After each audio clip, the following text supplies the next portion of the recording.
I want to give you the opportunity to recant support for the Great Replacement Theory. Thank you for the opportunity. I'm referring to the ADL's classification. But who cares what the ADL says? You know, they say a lot. I certainly care a lot. Do you really deny that Democrats have engaged in a mass migration program? Sir, my grandparents fled the communists in China to come to this nation. And I will say, as a member of the Democratic Party, immigration makes our nation stronger. Individuals from my family from Wuhan, China, that would move in with me, that would Wait, from Wuhan? We need to bring in more immigrants. Welcome back to Rattlesnake TV, guys. In this video, we are going to be watching Michael Knowles at his old university, Yale, for a YAF student debate, where he's questioned on the ideas of America and immigration and scolded by a bunch of, quite frankly, delusional and entitled students who are all from immigrant families but think that they should bring their relatives over. So this one's entertaining. Also a few spicy subjects in there. So with that, let's get into it. Hello, Mr. Knowles.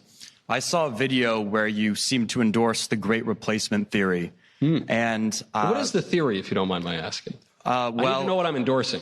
Yeah, well, you said it was an empirical fact, and just to elaborate on what that theory is, it's the notion that some sort of elite cabal is trying to bring in immigrants to replace native-born Americans. That's what my understanding of the theory is, and you said it was an empirical fact. Yeah, it's obviously happening, yeah. And I also know the ADL says that theory is anti-Semitic. I know that PolitiFact says that theory is racist and anti-Semitic, and I also have seen you accuse others of anti-Semitism. So I was wondering if you would... accused others of anti-Semitism? The left of anti-Semitism. When have I accused people of anti-Semitism? I've seen many clips of you saying the left is guilty of anti-Semitism. So the question to the left broadly. Yeah, I'm trying to ask the question, which is that I would like to know, sir, I want to give you the opportunity to recant support for the Great Replacement Theory. Thank you for the opportunity. Lest you, of course. I think I'm all for, people seeing the light of truth, as you stated in your speech. And I'd like to give you the opportunity to recant your support for that theory, lest you be guilty of what you accuse. Okay, well, I'm not going to recant it because it's true and because the Democrats tell us it's true.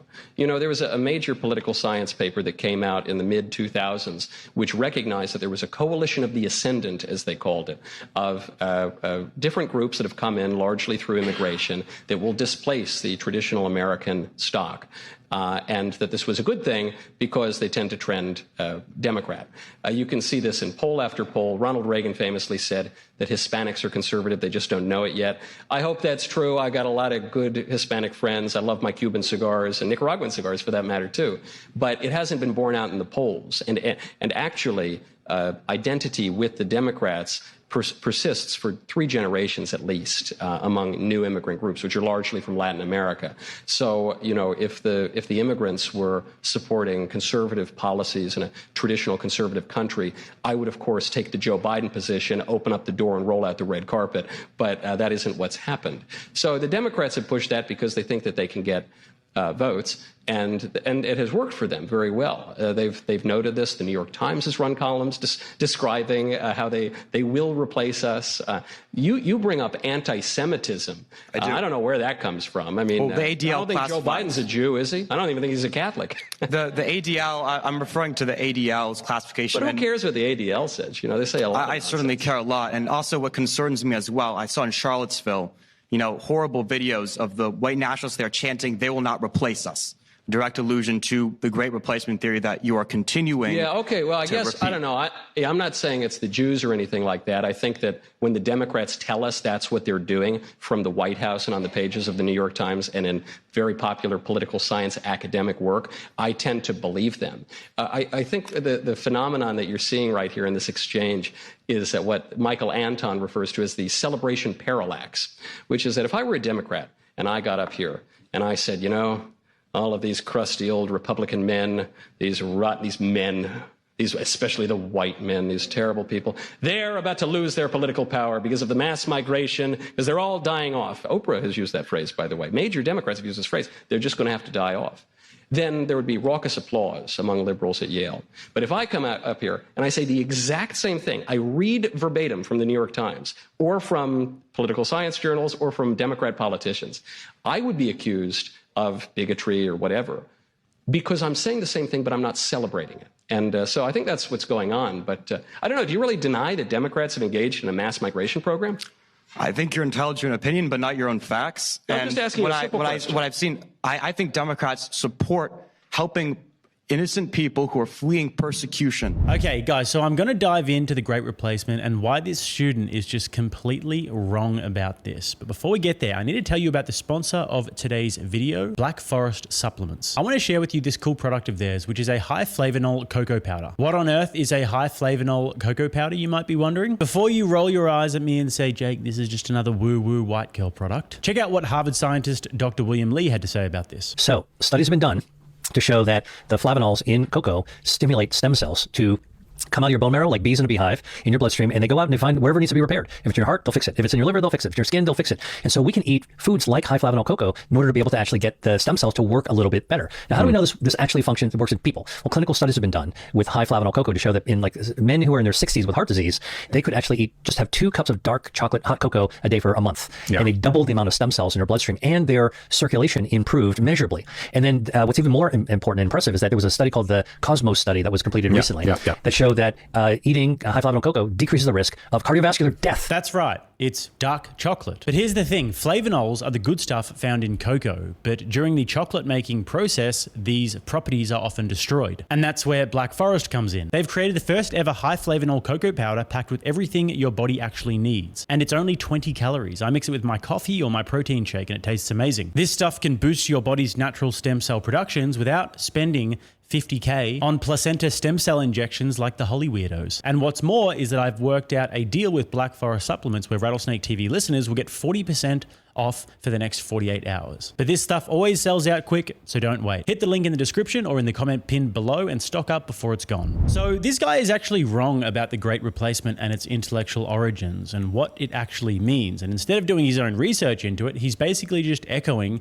the fear-mongering peddled by the mainstream media about this. And the fear-mongering comes from the 2017 Charlottesville rally, where the liberals and the mainstream media have just taken what these people were saying and acted like this is actually what the Great Replacement is. And it doesn't actually represent the theory, which in itself is not racist or anti-Semitic. The Great Replacement was theorized by a man named Renaud Camus, a gay Frenchman who was more worried about the culture and history of his people. And the basic premise is that those who forget their history and view their citizens as blank slates that can be morphed into whatever socio-cultural environment they're placed in, rather than individuals that make up a distinct culture with a cultural and ancestral lineage that is actually important and makes up their identity, are much more likely to be replaced by outside cultures and ideas. His ideas were more about cultural assimilation and education. And this is a pushback against the ideas of blank slatism that has completely destroyed parts of Europe. And the reason this has happened is because these elites, these liberal elites, think that we can all just assimilate into a big melting pot, and that history and tradition really doesn't matter. Now, in the American parlance, more recently, this idea has been echoed by individuals like Vivek Ramaswamy and Tucker Carlson and obviously Michael Knowles. They accurately point out that the Democratic Party is and has been seeking to bring in millions and millions of immigrants to flip swing states to being blue without any regard or no regard whatsoever, actually, to cultural traditions and to American values. You often hear these people saying things like diversity is a strength and America is just an idea. And this sort of rhetoric is pretty similar to the ideas that Camus was talking about with the critiques laid out in The Great Replacement. This in regards to looking at people as pawns to move around on a chessboard for political gain, as opposed to individuals with cultural and social baggage that they don't just abandon as soon as they step foot in the country, and that actually may seriously affect and even in time replace the culture that they are migrating to. Britain is a perfect example of this happening. They have brought in millions and millions of Muslims from the Arab world, and they are on track to eventually becoming a Muslim country. Let's finish this portion of the Q&A.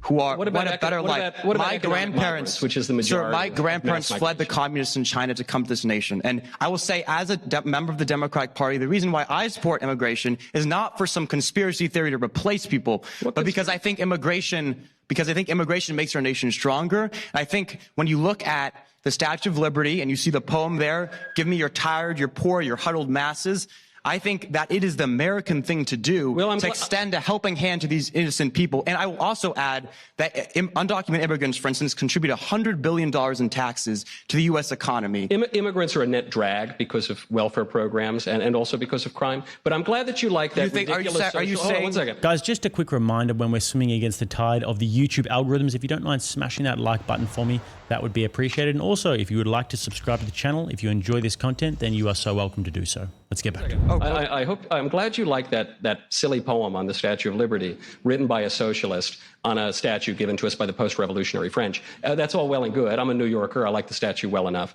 But that doesn't supersede federal immigration law. The silly poem doesn't supersede the Constitution and the way that laws are actually passed in this country. So it seems to me that the American people have the right, through their elected representatives, to pass immigration laws to determine who comes in and out of this country, who gets to benefit from our great abundance and generosity. And you say otherwise. You say you like mass migration, mass illegal immigration. Okay, that's fine. I don't think that's particularly American. I think it's anti-American, illegal, makes the nation weaker, and that's why I oppose it. You can call me a conspiracy theorist if you want, but you're admitting that it's happening. How's that a conspiracy theory? So this is not the last person that comes up during this Q&A and says, I'm from a family of immigrants. My grandparents... Therefore, we need a lot more immigrants, which I always find a little bit baffling and, quite frankly, just entitled and ungrateful. And the next one is almost comical, but it's a way worse example of this. So let's check it out. Mr. Knowles, we love America, don't we? Don't we all love America? It's a great state. We're America lovers here. No, I love America, too. I'm proud to be a U.S. citizen. But the America that I grew up in particularly was an American that was surrounded by immigrants, by individuals from my family from Wuhan, China, that would move in with me, that would make me... Wuhan? From Wuhan. 'Cause I'm all for China, but I have a problem with Wuhan over the last few years. Yeah, they say, what happens in Wuhan doesn't stay in Wuhan, but what happens in Vegas stays in Vegas, I guess. My question for you is that I come from an America where particularly we have an open mind because we need to bring in more immigrants from my family in Wuhan. I feel for my family. I feel for them. They believe America is a great state. America truly is a really great state. But under your America, I believe we might live in two different separate Americas, where your America perhaps has Americans who, if we open our brains, if we open our minds to having more people come in, our brains might perhaps fall out. I'm curious as to why perhaps I should live in your America. And perhaps, maybe, is there a way to reconcile both of our Americas together? Thank you very much. No, you can't simultaneously have mass migration and less migration. So that would violate the law of non-contradiction. So one of the two views is going to win out. I appreciate your personal desire to see more migration because, as you say, you love your family and you want more of them to come over. I understand that. But I think you need to understand the perspective of the majority of Americans who are not immigrants and who recognize that there are some benefits, but there are also costs to immigration. And they would like to keep a little bit of a hold on their country, on not just social services, but on the way that society functions, on the way that people assimilate, on the way that communities function. I think that when an immigrant comes to a country, he should come in a spirit of humility and gratitude and not demand to change everything overnight. Now, I'm not really accusing you of that because you're just agreeing with the many Americans, some of whom go back to the Mayflower, who have encouraged mass migration because they think it benefits them electorally or else because they've fallen into some ideological mania. However, other Americans have rights too. So, for instance, when the majority of Americans indicate that they want to drastically reduce all immigration, I think they have a right to tell their elected representatives, and I think their representatives have a right to pass laws about that.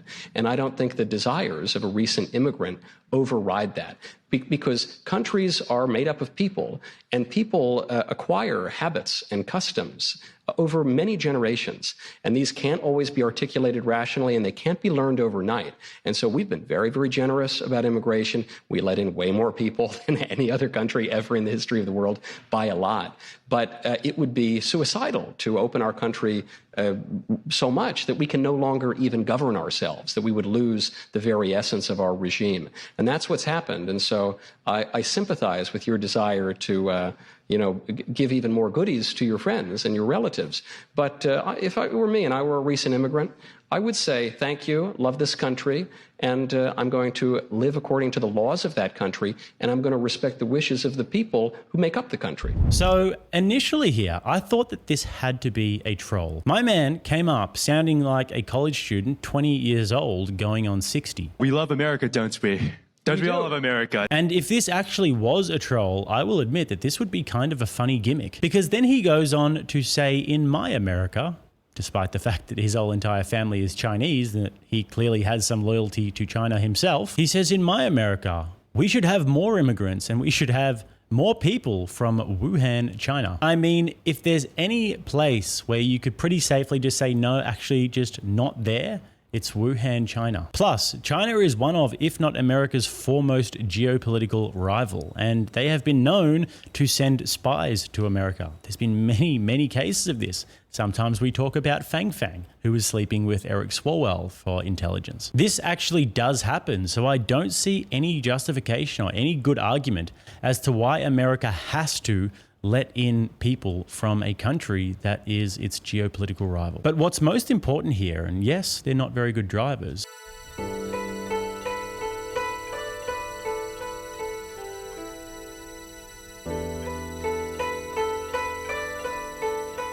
but the Chinese people love to push in line. And I'm serious about this. They really do this. Chinese people are just line jumpers. I mean, waiting in line is obviously bad enough, let alone having a Chinese person push in front of you and bring in their entire extended family to just make the line that much longer. But anyways, I digress. I find it so weird when these people have this sense of entitlement because their family has been here for one generation from China. And then they have the audacity to tell the American people that they need to bring in the rest of their family from China and the rest of these people who want to come into America, which is pretty much everybody in the entire world, because I guess America is just one big charity case to them, but yes, the absolute chutzpah on these people. Anyways, guys, if you enjoyed the video, don't forget to like and subscribe. Check out Black Forest Supplements down below. Fantastic brand, helping me out by sponsoring the videos, really does help. And if you guys would like to watch another video, you can click right here. Till next time, I'm Jake. This is RattlesnakeTV, keeping you armed and dangerous.